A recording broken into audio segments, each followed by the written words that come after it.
Hello BookTube, and here's my first official video for Rocket Summer, or as I'm calling it, Simak Summer, because I am going to be reading all Simak stories throughout the month. Now, what I've decided to do, as everybody knows that has been following Rocket Summer, the first week, which is approaching its end, is dedicated to stories of science fiction stories up to the end of 1939.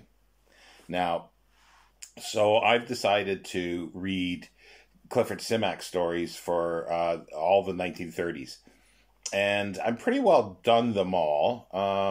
There is a novel that he did, a short novel, in 1939 that was serialized in 3 parts and Astounding in February, March, and April of 39, called Cosmic Engineers. And then it was published in book form in the early 50s with some changes. I was going to read the serialized novel and then discuss that, but I think I really will leave that. I won't deal with that one for this because I don't have time to reread the novelized version and then compare them. So, in other words, I'm going to just deal with the short stories. And his first published short story was The World of the Red Sun, and it appeared in the December 1931 issue of Wonder Stories. At that time, it was edited by, it's one of the magazines that Hugo Gernsback created after being ousted from Amazing Stories in the late 20s. However, being his first published story does not mean that it was his first written story. I'm not 100% sure what his first written story was, but there was a story that he probably was the first, called The Cubes of Ganymede, which was accepted, I think, around 1928-ish for Amazing Stories.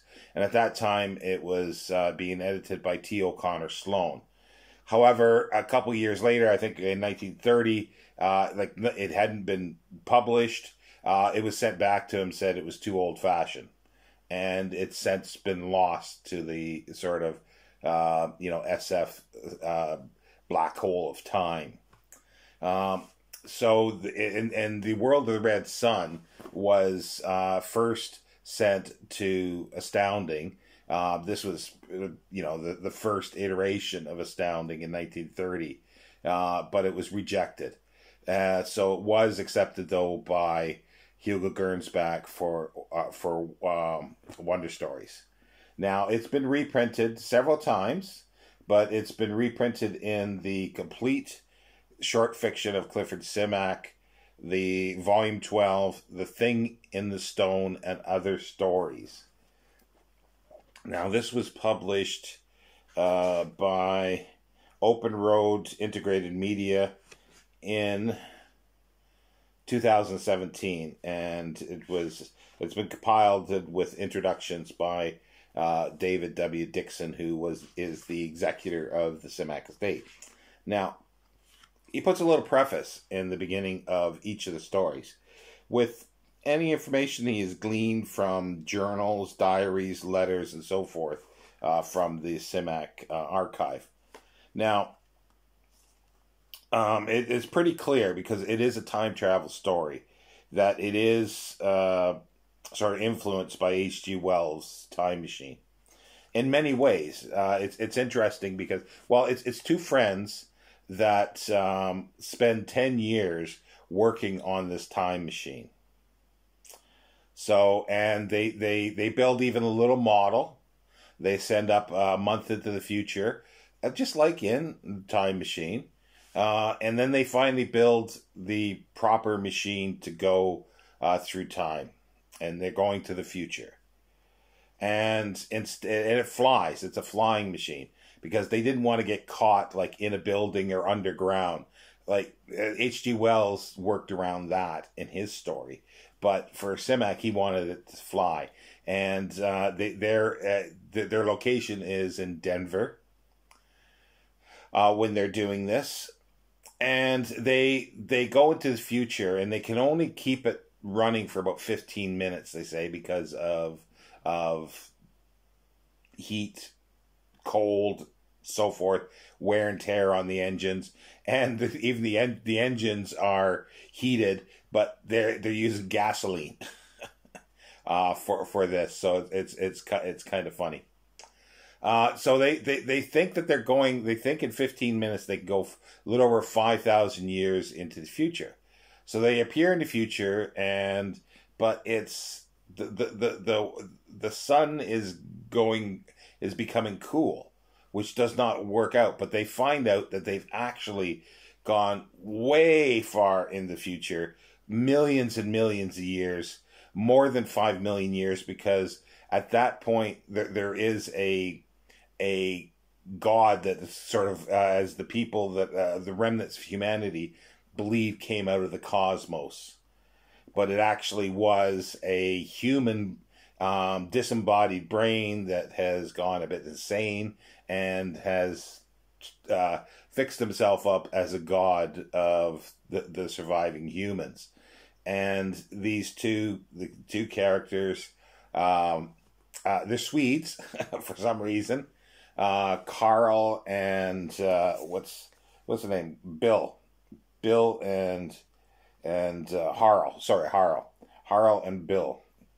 Well, Harl Swanson was the Swede, but the other name sounds Swedish as well. But so they land, they get captured. They've got a .45 and they start shooting it out. It's very much like a Wild West type scenario where they're shooting people. But they get captured and they get put in an arena. And they outsmart the brain because the brain has no idea of ridicule or how being ridiculed and stuff like this, and it can't sort of handle this kind of things. It's working through telepathy, but things have moved on in millions of years. So this god, this fake god, has set itself up for 5 million years. So they defeat it, but while they're doing this, they're in the cell first of all, and they break out their cigarettes and they light one up and start smoking away. And after they defeat the brain, they light up and have another cigarette. But they do find out from, or at least they're told by the other people, that the Earth is dying. They're dying because the earth, the soil will not produce food. They're going to have to try to find out a way to make synthetic food. But they tell these two time travelers that you cannot go back into the past. You can only go forward. They don't quite believe that, so they actually, go to the future. Well, they get back into the machine thinking they're going to go back in time, but they actually do go right to the end of the earth, and it's the world of the red sun. So it has a sort of drastic ending that they're the last humanity that's there. But there is a huge statue of both of them because the survivors from the time before built a statue in their honor because they freed them from this brain god. And it's an interesting story. And there's a lot of things, even though it's not his first story, but there's a lot of first things that Clifford Simak is delving into here that he continues to delve into throughout his whole writing career. These aren't things that were done, for the first time or anything like that. I'm not suggesting that. But they are things that he worked and reworked throughout, and a number of time travel is one of them.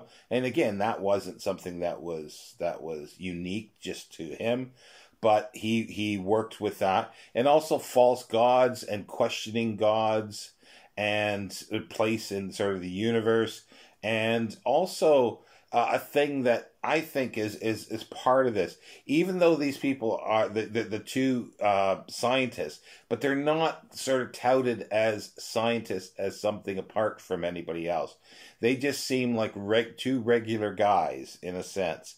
And that's one of the themes in Simak's stories, that he doesn't have, the establishment doing things.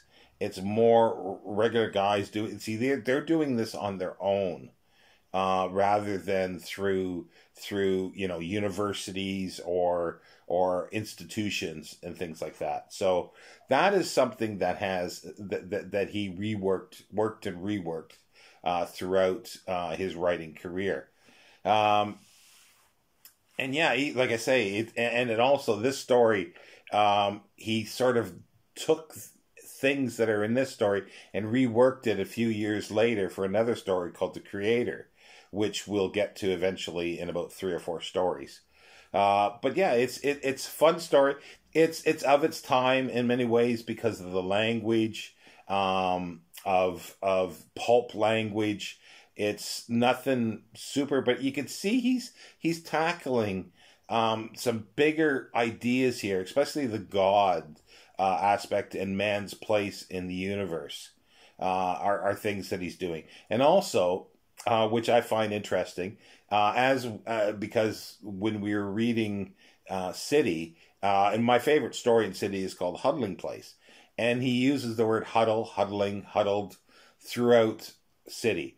But in almost every story, he uses that, like novels as well that we've been reading. Now, and it's in the first story that was published. Huddled is in there, I think, a couple times, which I find very interesting. It's a word that he does seem to like, that he uses throughout his writing career. Not every time, not every story, not every novel, but a lot of them. It appears in a lot of them. So yeah, and this has been reprinted a number of times. The World of Red Sun. One of the first times I think it was reprinted was in Isaac Asimov's Before the Golden Age, because he remembers it fondly.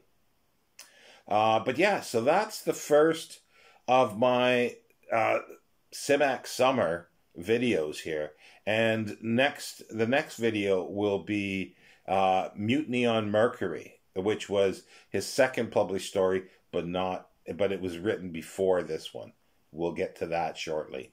Thank you, BookTube.